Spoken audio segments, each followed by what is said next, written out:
What is good, everybody, man? Welcome into the Bluebloods official podcast of FCS Football Central on SI.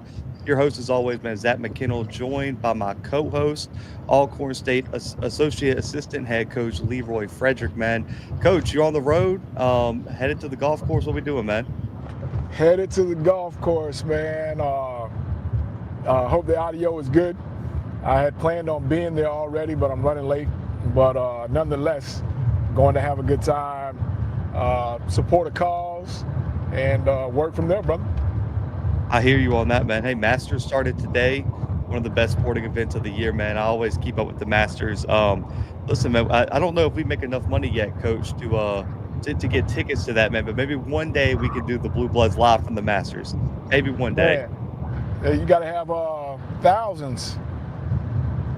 Stupid. It's like, I think it's like what? Even if you win the lottery, right? It's still like $3 or $4 grand. I think through pass. $3 or $4 grand, not for a group of us, for one of us.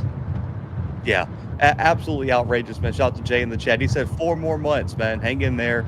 Almost to college football season, Coach. We got 4 good topics today. First off, though, man, you guys wrapped up spring practice this past weekend, man. Had the Pouncey twins down there, the big game for them. I heard they decked out in Alcorn gear, man. I heard they rep the Alcorn calls, man. So just tell me how you feeling exiting spring practice and what's next, man. Portal opens next week.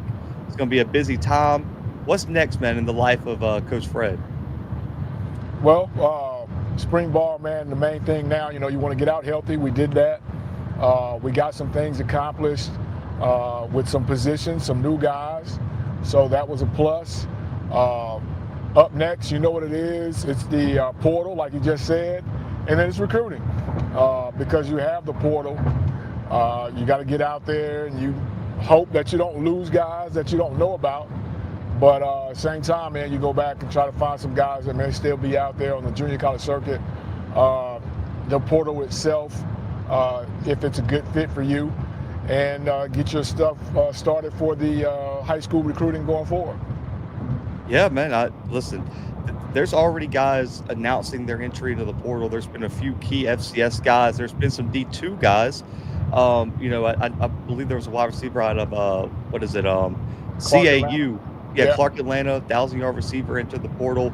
Also, too, David Wright, apparently not on campus right now. Haven't seen an official portal announcement from him, but I would imagine if David Wright hits the portal, going to be one of the most popular offers for FCS schools still looking for a quarterback. Man, the kid's a monster, helped beat through Cookman last year. So still some moving parts. Coach, we'll start here. I've already kind of done an episode. Me and Timothy did an instant reaction for the audio side of this show. Sacramento State been very vocal, Coach. Me and you have talked about it a little bit. They're just gonna force their way into FBS. There was the report about a week ago. They've started getting the paperwork together to officially make the jump, Coach, to FBS as an independent. I've been very outspoken that I think it's not a great move, and I've been vocal about why that is, just due to money. So, Coach, just to kind of set the groundwork for you, $5 million fee, no conference payouts, not postseason eligible, no conference championships to fight for, and the Big Sky just recently increased their exit fee for the Big Sky from $250K to $1 million. So you're looking at $6 million to make this move, on top of what you have to raise for a rev share and also the new scholarship limits and everything else you have to check the boxes for in terms of non-revenue sports, Olympic sports, things like that to be FBS. So, Coach, hefty price tag. They also just announced renovations to the stadium. They're gonna make this brand new stadium. You just hired Mike Bibby. You just hired Brennan Marion. Coach, your thoughts on Sacramento State's just mindset that we're not going to wait on an invite. We're just going to force our way into FBS, and we're just going to see what happens here. Man, they've got to know something we don't. Obviously, they have more money than everybody else. The Big Sky basically said to anybody that was thinking about leaving, think twice. And they're still proceeding on with it. And then you talk about the price tag to buy in, and you are looking at least 2 to 3 years of footing this tag without anything basically coming back. So I would really like to know the grand scheme of it. why is it so important for them to do this right now? I don't get it. But again, they are, I think they may be at the point of no return. They're doing it. So it'll be interesting to see as it continues to go if more information comes out as to why they were just dead set on making this move right now. I agree with Patrick here in the chat, and this is what I said on the episode with Timothy. I feel like the president, the AD, made some promises, Coach, because at that point the Mountain West was so desperate for teams, right? You had the Pac-2 kind of getting desperate. There was all that talk about all this realignment shift, and if the Mountain West gets raided, well, they got to backfill through the FCS, right? That would be the obvious next transition. Well, when all that didn't happen, Coach, I think you made all these promises, raised all this hypothetical money, right? That is only guaranteed if you make the move to FBS, and I think it forced his hand. I think he was telling Coach, how it like a funny, I guess, comparison would be, man, Coach, me and you headed to the casino, right? I'm talking myself up, Coach. Coach, I'm gonna walk in and throw all my money on red. Coach, I'm gonna walk in and throw all my money on red. Well, when I get there, Coach, you're gonna expect me to go throw all my money on red, right? I'm waiting on you. Yeah. And I really do think it forced their hand. And I'll say this, the reason that I'm a little bit worried about it, right, is one, UC Davis moved up in all their sports but football, Coach. They moved everything to the Mountain West except football. The rumor was there was a hush-hush deal that the next FCS school, if it ever comes about, is going to be UC Davis, who, funny enough, Coach, is a rival school of Sac State. Does Sac State feel like they're skirting that rule now by moving up now, right? Because now the Mountain West isn't adding an FCS school. They're just adding an FBS independent. And the other thing too, Coach, all this hypothetical money is good, right? But how hard is it going to be to recruit now? Because not only do you have the NIL factor, right, and you're going to have to pay for some of these players, you also have to convince these kids to come to your school to play for nothing, Coach. You're not going to be postseason eligible until 2027. No conference championships, no bowl game tie-ins either. And you're going to have to fill out a 12-game schedule now, Coach, with no tie-ins, right? And if you're going to play UC Davis, who's your biggest rival, guess what, Coach? That's going to come with the price tag now. That's an FCS, FBS game. Oh, yeah. You're going to have to pay them. Playing no more. No. This is a money game for us now. Yeah. I just think it was too many promises were made before they knew the whole situation. And here's the funny thing, Coach. They have this application in, right? There's not even a guarantee that it's going to be approved yet. You would think it would be, right, because of all these promises. But, Coach, the FBS Oversight Committee met today. This was not on the agenda. So it's going to be another, meeting where they're going to have to vote on it. Once it gets past there, it goes to, I want to say, the D1 Council for them to vote on it, and then it will go through. So you still have hoops to jump through, and you've already promised everybody you're going FBS. And then here's the thing, Coach, let's say it gets approved, right? What happens if next year the Mountain West doesn't expand? What happens if the next year the Mountain West doesn't expand? How much money do you have bankroll to fund being independent, right? Because it works for Notre Dame, right? But you don't have Notre Dame money. It worked for Liberty. You don't have Liberty money. Right. You ain't got that pipeline. Yeah. No, and then Liberty eventually joined the CUSA, and the rumor with the CUSA is, right, they don't want to go that far west. The CUSA doesn't want Sac State when you got Jacksonville State and all these East Coast schools. Do you know what the travel is going to be? And I really, to me, yeah, well, no, you're probably not going to a P4 conference anyway unless the Pac-2 or whatever gets super desperate. That's the problem that they're having. Yep. Cal and the exactly. ACC. So, yeah, so who do you get to schedule? And then you're going to have to pay people to come play you at home, most likely, depending on who you're scheduling. There's just so many financial commitments that go into this, right? And it just seemed like they were so desperate just to say they were FBS. They made all these promises that they just took a massive risk. And like AJ said, it's a massive, massive risk to go independent. And the funny part is, Coach, you hear all the feedback about how, I would say, irresponsible it is, or how dangerous this move is. They're taking the approach that everyone wanted North Dakota State to take, right? They were saying North Dakota State, just kick in the door, right? Kick in the door. Why are you waiting for an invite? Man, North Dakota State's probably just pointing across the way now, Coach, saying, well, this is why we didn't do it. because of all this uncertainty. But you got to think. But you got to think that maybe their entry would have been a lot different than North Dakota State's, just because of the brand. And I'm not slighting Sac State's brand, but right now I don't think it's the same. So it would have been a little different, I think, for North Dakota State. But just off the top of your head, what is the big draw? Like, what's the rush? And again, like you gave a great explanation. I don't think people really understand how much money Liberty has. You think of Liberty, and I don't think anybody really understands how deep they are. And of course, Notre Dame, there's no comparison. No. They are who they are. But for Sac State, I just don't. I'm asking you your opinion. What's the all else or nothing, draw?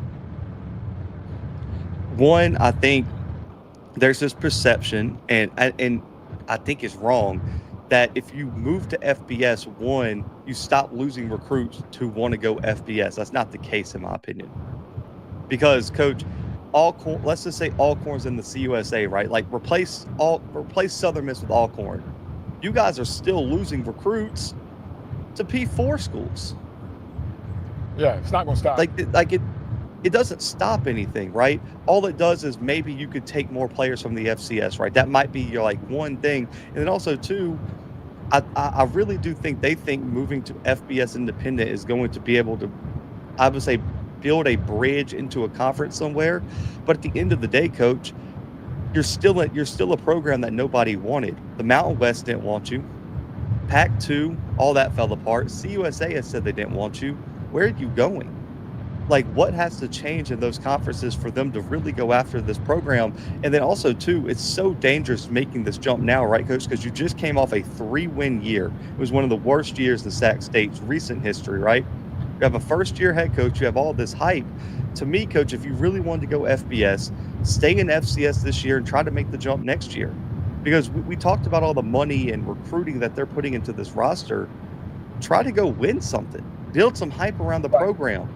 Like, make a run in the FCS playoffs, make a run for the national championship, and then try to jump.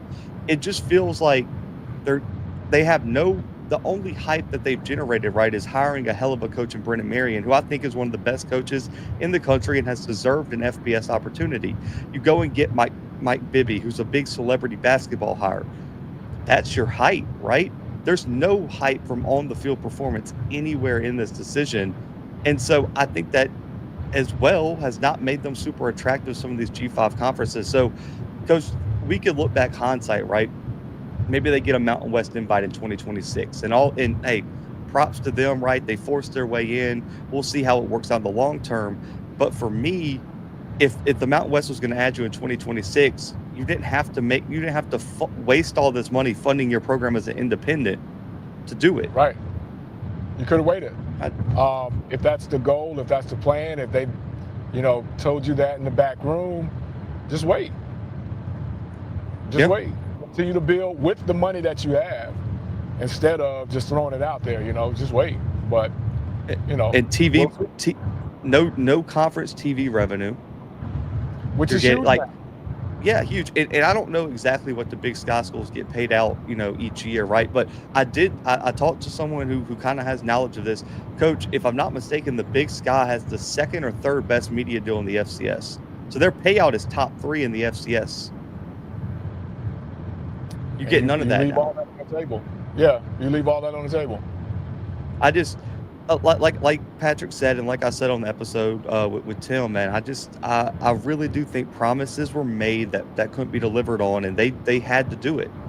They really, and then I agree with Patrick. If the Mountain West invite doesn't come in the next 2 years, Coach, it's Idaho Part 2. Oh, yeah. They're dropping back down. AJ, if I'm not mistaken, the top 3 that was told to me was the Big Sky, the SWAC, And then once you factor in the CAA with basketball, I believe the CAA is right there in the top 3. The thing with the Valley deal, Patrick, what I was told is because a lot of those programs play in the Summit League for basketball, when you look at the totality of the conference deal, it's kind of hard to combine those because you got schools that are in the Summit League and the MVFC is like a football only conference, and then you got the Missouri Valley for basketball. So that's why it's hard to kind of compare the Valley, because North Dakota State coach is getting a payout from the MVFC in football, but they're getting a payout from the Summit for basketball because they're 2 different conferences. So the MVFC is just the Missouri Valley Football Conference that has a bunch of Summit League teams and Missouri Valley teams. Those schools are all playing elsewhere for basketball, so it's a completely separate contract, which is a little bit hard to compare to like the SWAC and Big Sky, where Alcorn plays football, basketball, everything in the SWAC. Same for a lot of those Big Sky schools. They're in there for the sports. So that's a little hard to compare. Coach, moving on to the second topic, Chicago State. New FCS program. They're getting everything off the ground here. They named Bobby Rome II as the first ever head coach in program history. Now, listen, his 4th different head coaching stop, coach. Been the head coach at Virginia Lynchburg, been the head coach at Florida Memorial, has been the head coach at Central State. So he's been around and has really turned around some programs that have been really bad. Florida Memorial was coming off a back-to-back winless seasons, coach, and in 1 year he took them to, if I'm not mistaken, 2 straight conference championship games. And he's got a huge task ahead of him, coach, to build Chicago State's whole football program from the ground up. They're joining the NEC because the MEAC didn't want them. That's a whole nother conversation. Probably goes back to our last live show. I don't know why the MEAC would say no, but we're here. Going into the NEC, who just saw St. Francis drop to D3. Coach, I don't know if you have any experience knowing Coach Rome or not, but this is a guy who has experience dealing with programs with low resources that are just getting off the ground. I think this was the perfect hire for the first ever head coach of this program. Going to be interesting, just because of what you said, and then now that he's kind of changing demographics from what he's used to see how that works out in Chicago. Again, I think it's the right time to add, for a university, so to speak. And they didn't try to make the big splash. So, the track record speaks for itself. But none of those were just like bottom starters from the ground up. So that's going to be an interesting deal just in, in itself. And I don't know if you saw his press conference. So we'll check back in a couple months and see if the energy's still on 10. I'll say this. I think it's such a unique hire, right? Because, Coach, how many coaches really want to try to take a program from absolutely nothing? Like, you got to build the staff. You got to recruit the entire team. You got to build this program from absolutely ground zero into everything. And I agree with, I'll say this, for him to have the energy for this rebuild is something that I really do think sold them on this job, Coach, because there's a lot of guys who would come in and because Coach, in an interview, you kind of get told everything, right? But it's a different conversation once you walk into the building and you start looking around like, okay, so I got to get this done and this done. Because Coach, let's just even take Barlow, right? You talked to him yesterday on the Common Man.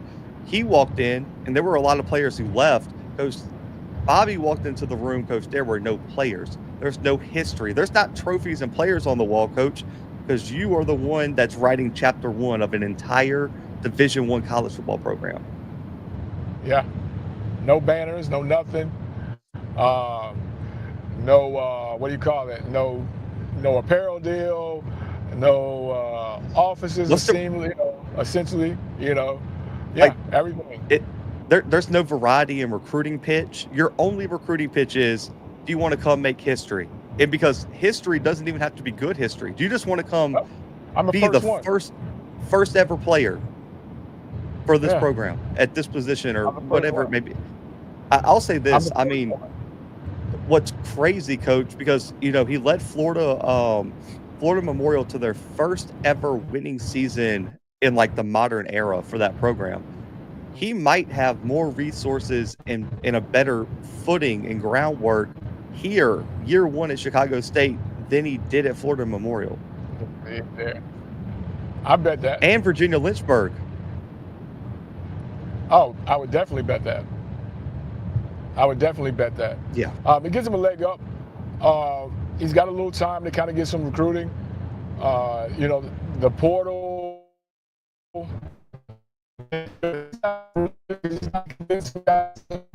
To watch this football season, to say. Might be losing, Coach. Coach, you're breaking up, man.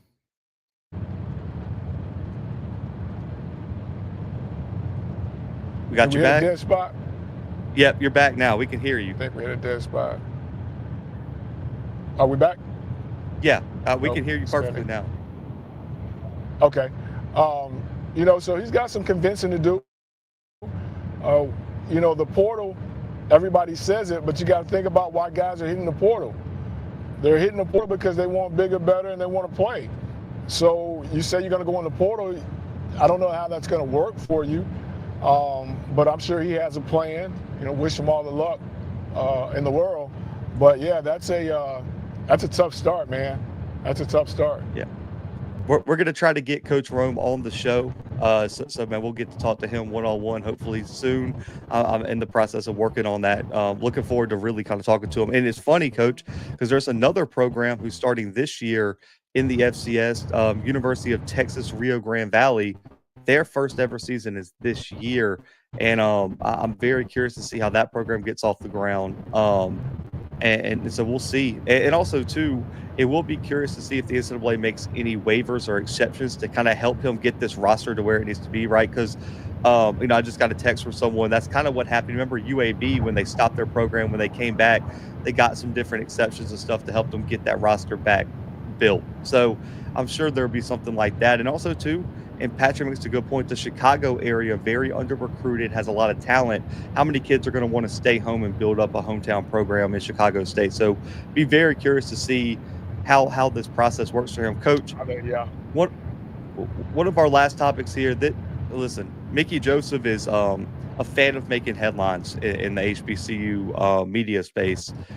And in his most recent press conference, brought up the fact that there should be buyouts in college football, Coach. So when a kid transfers up to Ole Miss or whatever it may be, what the middle linebacker, right, SWAC Defensive Player of the Year potential, goes up to Ole Miss, there should be some sort of buyout paid to Grambling State when these players transfer up or when they're tampered with, things like that. Coach, I'm going to toss it to you first because I've kind of made my thoughts clear on this. I want to set the stage real quick. This is only a conversation if the NCAA moves to putting players under contractual obligations, right?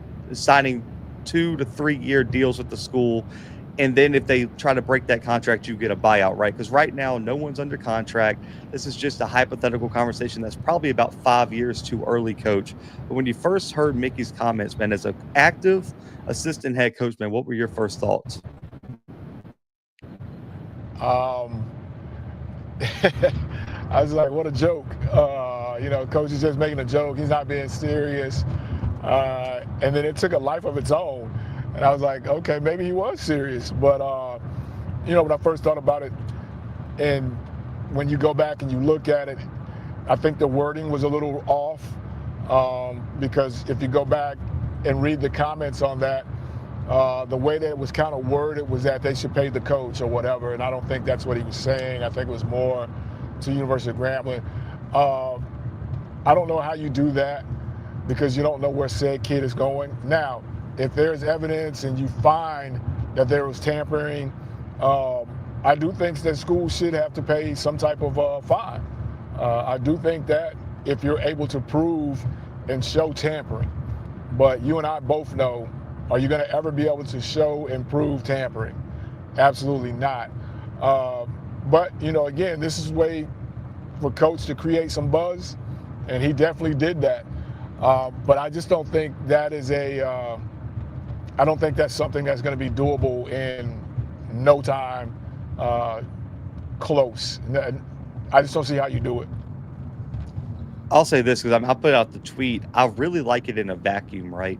But, if everything is equal, right, coach, and you're just in this vacuum and you don't have to think about all these other factors, it sounds amazing, right? And maybe it does help a little bit because, coach, how great would it be if Alcorn could get a check for 100 grand when you guys lose a linebacker to Western Kentucky? Mm-hmm. Right? I mean, it would be great. Like, you could use that money for so many different things, put it into an NIL fund, whatever it may be, right? And maybe you can use that money in the future to keep that player.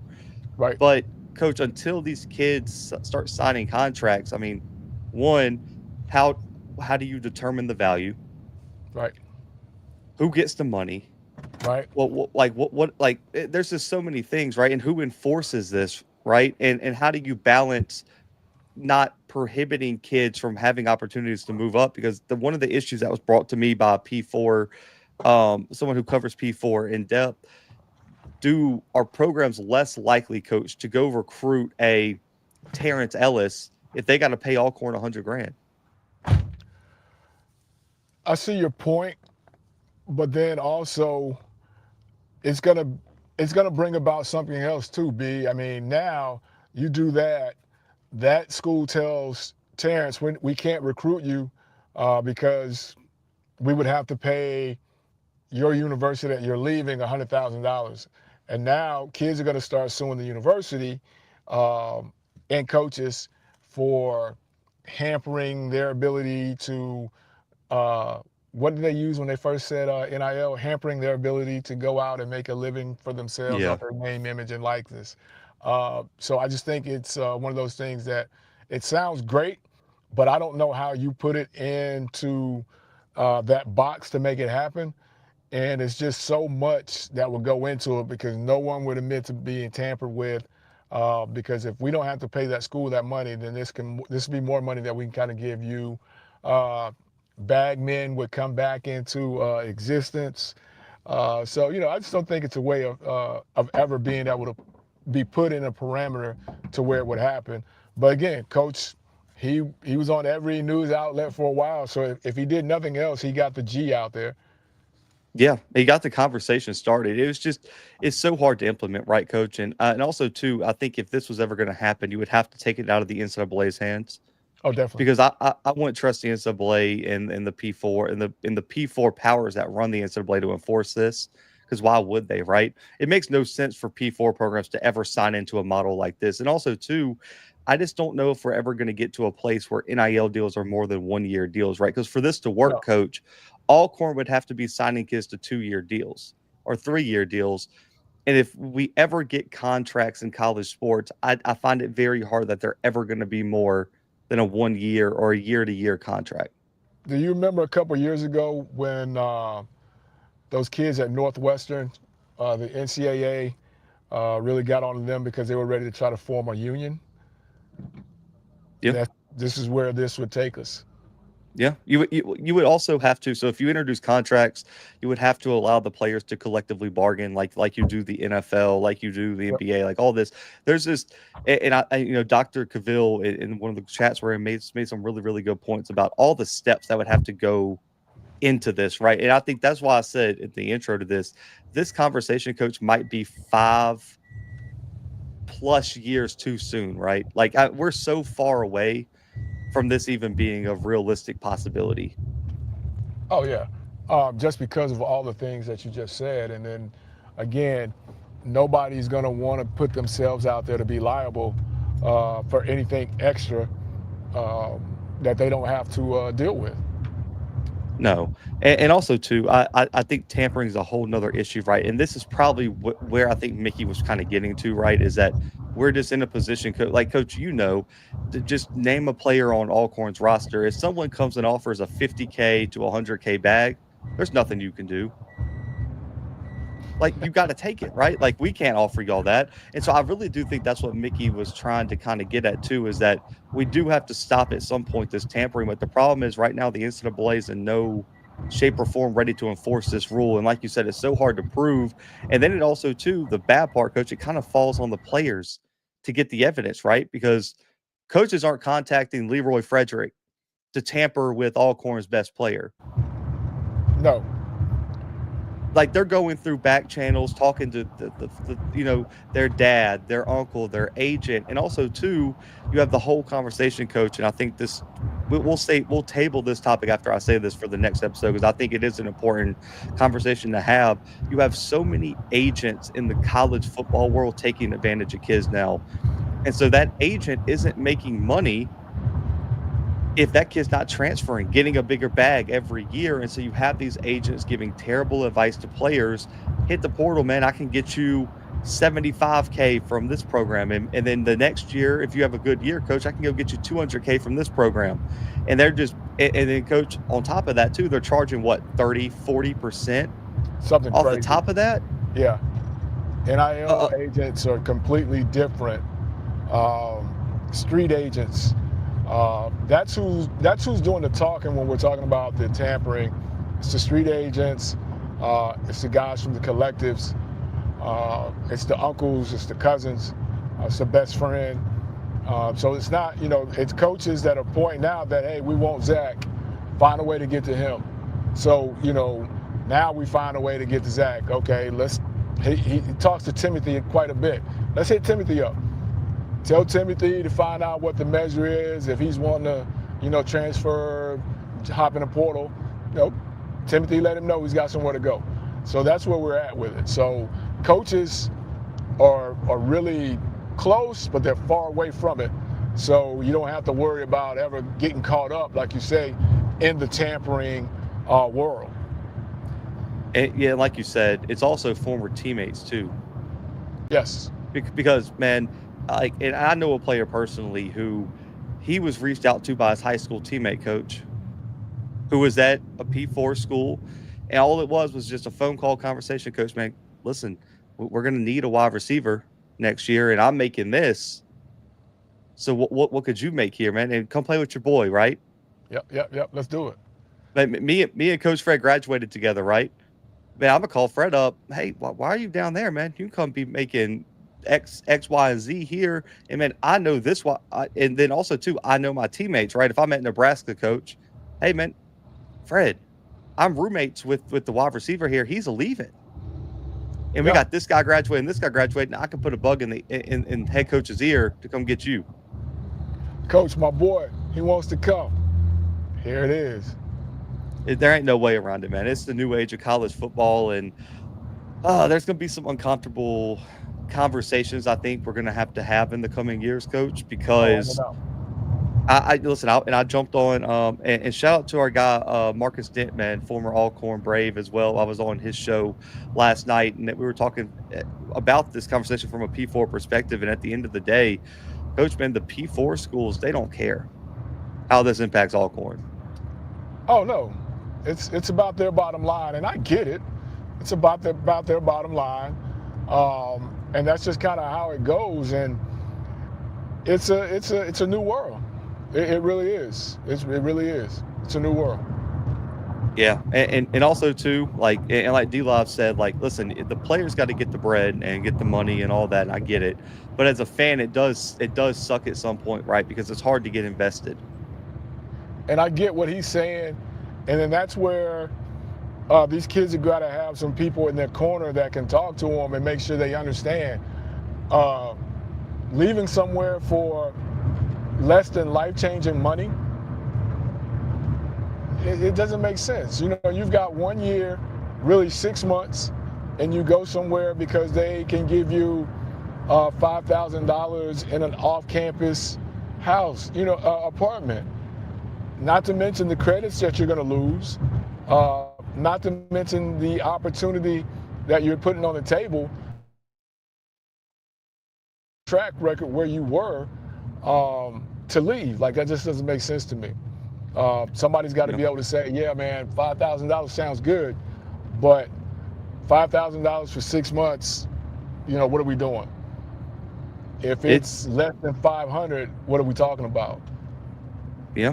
And I will say this, I know we're an FCS show, so we kind of focus on it, and a lot of FCS fans are frustrated and everything, and I get it, because this is happening at the big level too. I don't know if you saw the report, because I want to say it came out right before we jumped on the show. Coach, there was a report that Tennessee and Nico are in active contract negotiations right now for his contract for 2025, and if it doesn't go well, he can enter the spring portal. Unheard of. Unheard of. I mean, at the end of the day, man, it's not just affecting FCS programs, and I know it's frustrating. I'm kind of with Patrick. It's so much worse in college basketball than it is football. 1,000% no worse than college basketball. But You it's got always been teams, that with college basketball, though. yeah, especially with the one and done rule. That Yeah. changed everything with college basketball. But I agree with Toby too. There's got to be some sort of regulation somewhere, and I really do think it has to go back to okay. So let me say this: I don't want to go back to the old transfer portal rules where you had to sit out all the time. But I think after one, you might have to start sitting out until you graduate. Yeah, and again, former college athlete, coach, whole nine. Yeah, get your money, no doubt about it. But at the end of the day, when it becomes your leading factor, when that becomes your chase, when that becomes a deal of where it's not regulated, you're not doing anything for your name, image, or likeness. You're just calling around to see how much you can get.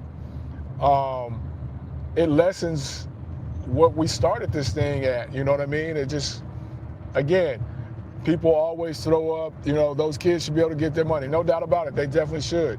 Yeah. But when they're going from said university to said university, and no one is saying anything about the fact that he's been to 4 universities, can you imagine how many credit hours he's lost? 1,000. I mean, you know what I mean? And then degree programs that aren't the same at different universities. Like, man, there's just like a whole nother conversation to have about that. And it's about time now. Maybe one more season. I guarantee you, we'll start having those 30 for 30s in another year. We'll start having those 30 for 30s or those E360s, where the initial class of this NIL wave, we're going to have those deals now where guys are going to be like, man, I was in school 5 years, and they're telling me I only have 45 credits. When I was in school, and I took 15 hours every semester. We're going to start getting those stories because no one is telling these kids this harsh fact that, dude, I don't care where you went to school at, you're going to start at Harvard. You leave Harvard and go to the school up the street from me. They're not taking every credit hour from Harvard.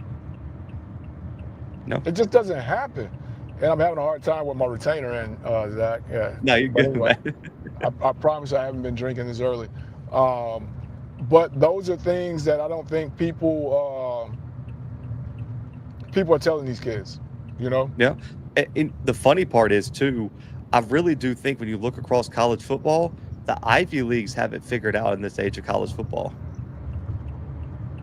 They really do. Because, Coach, those kids are going to the Ivy Leagues for 3 to 4 years, right? And then using their grad year to go get the money. Because obviously in the Ivy League, you can't redshirt, and they don't allow graduates to play Ivy League football.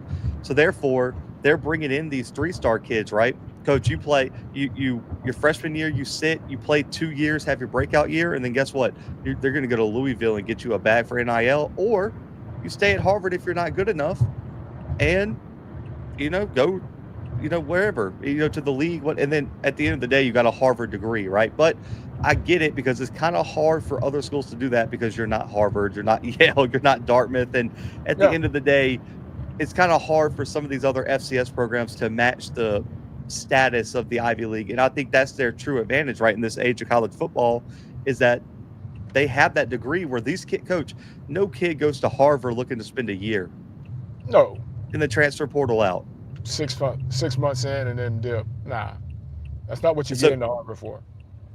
And then, I was on the P4 show last night, and I think the problem also became, and it's funny to hear P4 fans complain about it, right? Because I get the complaints from the FCS fans more than the P4, because the P4 fans only got their schools to blame. You started this. Like, this was your fault. Like, you guys control a large majority of the NCAA. And if you look at how NIL deals are working at the FCS level, right, for the most part, there might be 1 or 2 outliers. Coach, what you see these FCS players signing NIL deals for, going to dealerships, local businesses, they're making money how NIL is supposed to be made. Yeah, name, image, and likeness. I go down to the mom and pops and do a signing. I do a short commercial for them, something like that. Promote a podcast, promote a local news state, like whatever. That was the essence of what NIL was supposed to be. Yeah. It's funny to hear P4 fans get so mad at us because like your programs are the reason this isn't working how it's supposed to.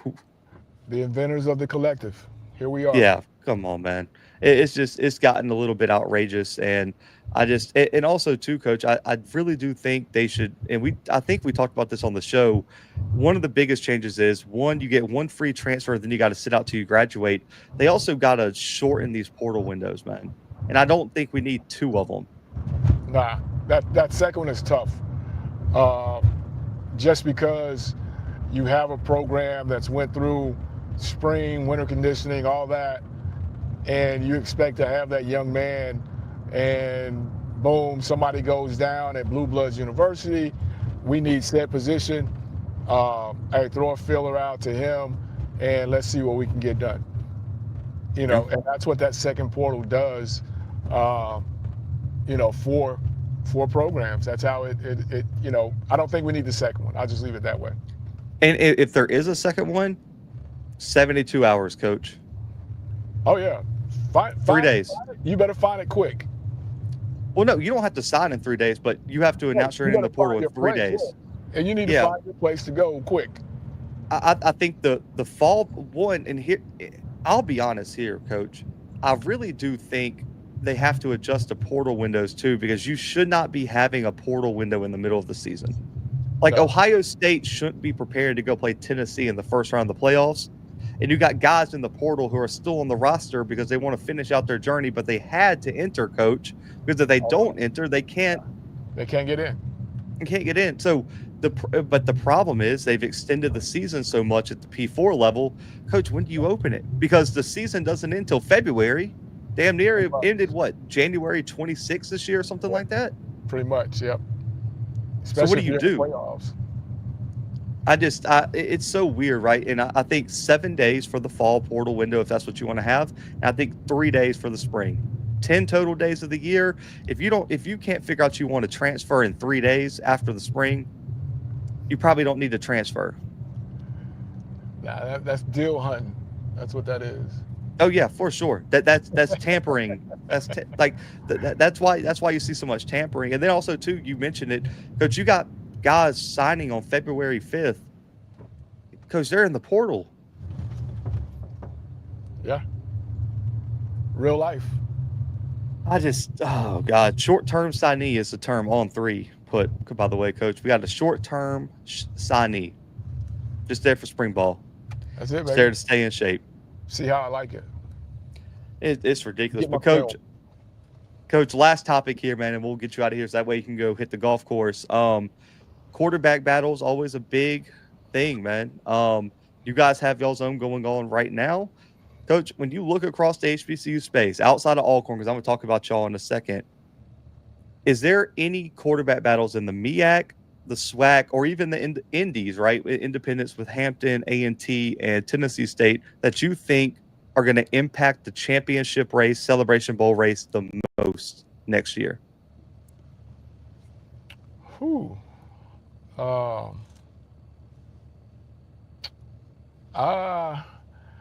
I think over there in Baton Rouge, they've had so much turnover. They're the defending West, but they also brought back a lot of guys. A lot of them. Whoever I think that's going to be a big deal for us. They lost a guy that took snaps as well. So who's it, Grambling? Make it make sense. So it's I think for them, for that program, for me, as far as the SWAC in the West especially, that's going to be a big one. I'll say this. I don't know if there's a battle there. I think they got their guy. Personally, that's why I didn't include them. I think it's going to be the Woods kid.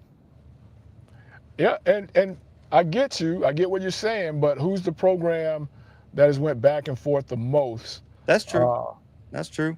And I do want to say shout out to a guy we've had on the show, man, a guy that you work with, man. Shout out to McNair, new quarterback coach over there what at up, Coach? Southern. Yeah, shout out to McNair, man. That's a big move for them. But yeah, I like Woods, man. I just think he showed some flashes. But like you said, new quarterback coach, and they have went back and forth. And also, too, he was injured last year, so maybe seeing how healthy he is. I will say this: I think if we're going, I'll do one in each division.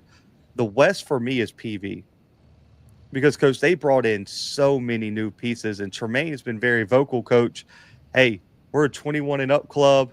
If you haven't played, we don't want you. That's it. He said we want experienced guys. I think whoever they pick at quarterback, and I'll say this, there's a chance their quarterback's not even on the roster right now, Coach. I think they're going to be very active in this second window because I think Tremaine coming into that program knew that program wasn't where it needs to be, and they were going to hit the portal hard. And I will say this: I think out of all the new coaches you've seen in the diaspora, Coach, he's done the best job at promoting his program. And I have never seen so much PV content on my feed before. Yeah, they've been out there, and I've never seen a coach. I haven't seen a coach in the SWAC in a long time because Maynard would take shots in conference, right? He would take pop shots at people. I haven't seen a coach confident enough in the SWAC coach as a head coach to take shots at Incarnate Word and all the other FCS programs in the state of Texas. That is so refreshing to me because in the SWAC, I think coaches should be more vocal about, man, we're going out of conference play and we are going to beat you. And I love that he's not afraid to say that, man. And I love he's not afraid to say, why would you go to Incarnate Word when you can come to PV?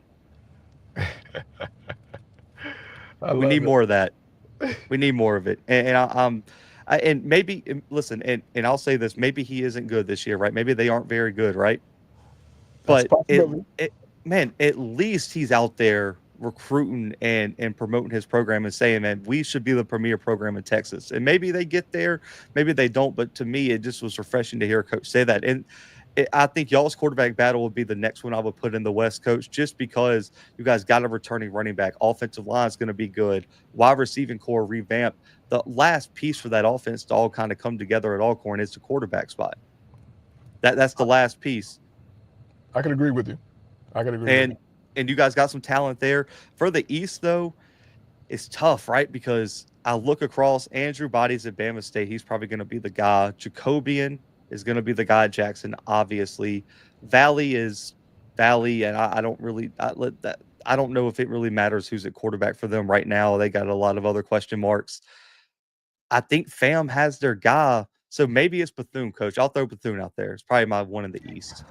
I think when we talk surprise teams, I think they've got to be, I don't want to say surprise, but they've got to be one of those teams that's got question marks.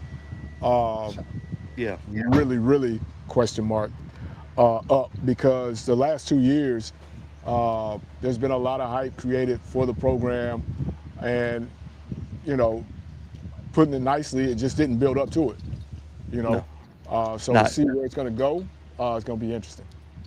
And I think MEAC is obvious, Coach. I think you'll agree with me here. It's Norfolk State. Gotta be. Another hype machine. Okay, I'm with you on that. I'll say this, though, Coach. So Timothy does a great job, man. We have an Excel sheet I'll have to share with you. We have every single transfer in the FCS that is signed or announced. Timothy? Division I. Coach, their class is really good, and they got a lot of guys who have played. They didn't go sign a bunch of guys who just were, what'd you call them, Coach, the practice film guys? Yeah. They didn't sign a lot of those guys. They signed guys with proven film, and they signed a lot of all-conference guys. Listen, a guy, I know you hate, but Stamarian's a dog, man. Played. No doubt. And they need it. And then, Coach, if you remember last year, Otto Coons, with the guy who was suspended for the first 4 games, never returned. Right. He's back. Quarterback, yeah. He's on the spring roster right now. And they also brought in a kid from UCF who I think is really good. And I'll say this, what's interesting, Coach, he's wearing number 7. And I think, man, that's a lot of pressure to put on number 7 when your head coach is Michael Vick right now. Yeah, But I think I don't need that action. No, but I'll say this. I think film-wise, I think Israel Carter has the chance to be arguably the breakout player of the year in the MEAC. That's going to be interesting in itself, just because of the unknown, the hype that the two programs have gotten with their hires. And I think, if they have Otto last year, I think Coach Odom is probably still there. I think they win a few more games, so to speak. But I couldn't disagree with you on that. I think that'll be interesting. I'm not sure what Dell State's doing up there with their situation. They got the kid who got hurt last year back. The Marquis Adams is coming back, if I'm not mistaken. I didn't know if he left or not. But, that kid made some plays for them, last year. So it's going to be, it'll definitely be an interesting situation up there with those teams, no doubt about it. Yeah, very interesting. The Tennessee State, I think, is very interesting just because we don't know what they're going to have in Across general. the board. Yeah, Across the board. But Coach, man, it looks like you walk up to the team. What's your handicap, man? What are we shooting today? We going for like low 80s? I left my sticker in the car. Oh, bad. I like it, man. Well, Coach, we'll let you get to golfing, man. Guys, make sure to hit the subscribe button, hit the like button. Me and Coach will be back next week with another live show, man. Another 4 topics, hitting some of the mailbag topics y'all submitted in. Make sure to check out the audio version of me and Timothy on all podcast streaming platforms. Hit the 5 stars on Apple Podcasts, Spotify, all that good stuff. But for Coach Leroy Frederick, for myself, the Bluebloods, FCS Football Central on SI, we out for right now.